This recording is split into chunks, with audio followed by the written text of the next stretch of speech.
Hi అండి. ఎలా ఉన్నారు? అందరూ బాగున్నారా? నేనైతే చాలా బాగున్నాను. సో, ఈరోజు వీడియో ఏంటో చూసారు కదా థంబ్‌నెయిల్. క్యాప్సికమ్ కర్రీ అండి.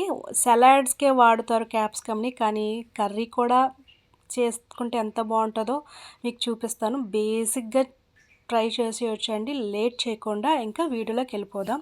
సో, దీనికోసం నేనైతే 2 టేబుల్ స్పూన్ల ఆయిల్ అయితే హీట్ చేసుకుంటున్నానండి. ఆయిల్ బాగా హీట్ అయ్యాక మనం ఇందులో ఒక మీడియం సైజ్ ఆనియన్ ముక్కల్ని అయితే కట్ చేసి వేసుకుంటున్నాను. సో, గమనించుకోవాలి, ఇందులో నేను పచ్చిమిర్చి అయితే యాడ్ చేయట్లేదు. ఓన్లీ ఉల్లిపాయలే వేస్తున్నాను. ఉల్లిపాయలు బాగా మనం బ్రౌన్ కలర్ వచ్చేంత వరకు చూస్తున్నారు కదా.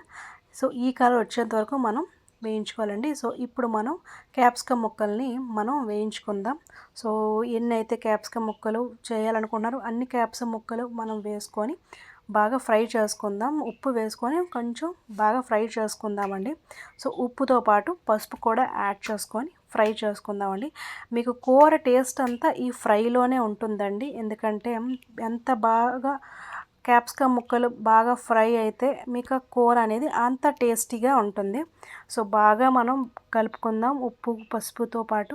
ఇందులో నేను ఎలాంటి మసాలాలు అయితే వాడడం లేదండి. సో, ఇప్పుడు కొంచెం మధ్యలో కొంచెం గ్యాప్ ఉంచుకొని మనం టొమాటోస్ అయితే మనం యాడ్ చేసుకుందాం. టొమాటోస్ యాడ్ చేసుకున్నాక మనం మూత అయితే కంపల్సరీగా పెట్టుకుందామండి. ఎందుకంటే మనకు టొమాటోస్ అనేవి ఉడకాలి కాబట్టి. సో, చూసారా, మూత తీసాక మనకి క్యాప్సికమ్ ఉడికిపోయింది, అలాగే టొమాటోస్ కూడా ఉడికిపోయాయి. సో, ఇప్పుడు ఆ టొమాటోస్ ముక్కల్ని క్యాప్సికమ్ ముక్కల్ని మొత్తం అన్నిటిని ఒకసారి బాగా కలుపుకుందామండి. సో, చాలా ఈజీగా ఉంటుందండి. మంచి రిచ్ ఫుడ్ అండి.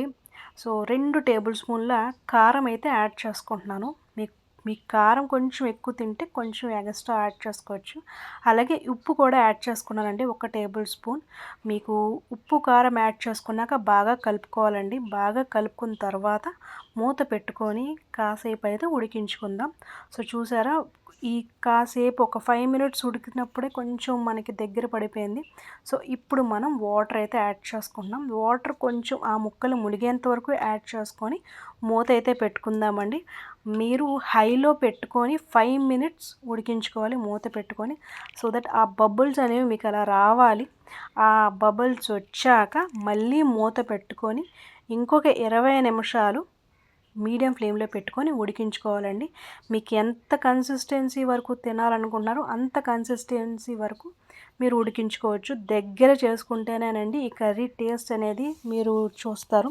సో, చూసారు కదా, ఎందులో నేను ఎలాంటి మసాలాలు వాడలేదు. లాస్ట్లో నేను కరివేపాకుతో గార్నిష్ చేసుకుంటున్నాను. మీ దగ్గర కొత్తిమీర ఉన్నా కానీ వేసుకోవచ్చు.